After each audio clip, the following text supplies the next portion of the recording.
La réalité est que nous prenons de plein fouet depuis quelques semaines, en allumant notre écran de télévision, les images venues de Los Angeles, un cran au-dessus d'un blockbuster ou d'un film catastrophe.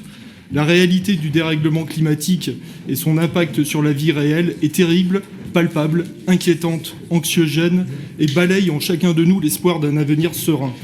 C'est bien dans ce monde désormais que nous devons vivre, où chaque conséquence du dérèglement climatique peut anéantir nos vies sans prévenir, comme ça, du jour au lendemain.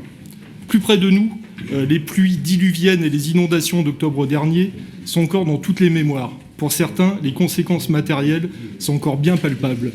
Qui aurait imaginé un jour dans notre ville recevoir une alerte préfectorale pour un risque de débordement du Furan au niveau de Centre 2 ?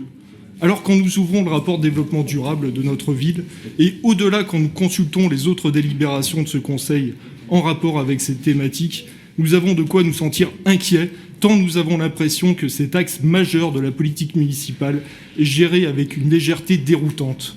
La labellisation territoire climat-énergie, c'est bien, cela permet de communiquer sur la transition écologique, mais avec seulement 2 étoiles sur 5, nous sommes très loin du niveau d'ambition qui devrait être le nôtre.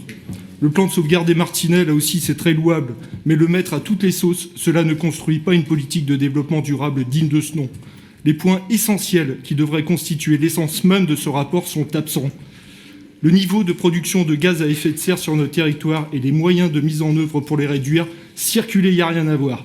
L'évolution annuelle des températures de notre ville, c'est pas intéressant. Le bilan hydrique, à quoi cela servirait-il ?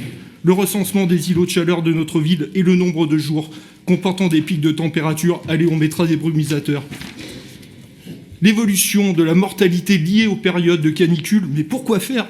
Des indicateurs sur la qualité de l'air, c'est pas utile. Une cartographie des zones de forte nuisance sonore et un plan d'action, mais quel intérêt ?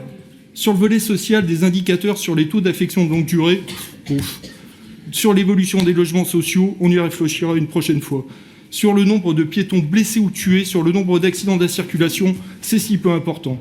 Pour conclure, comme chaque année depuis le début de ce mandat, ce rapport de développement durable est l'illustration par l'image du gouffre qui existe entre une communication utilisée à l'excès et la réalité que constatent chaque jour les Stéphanoises et les Stéphanois.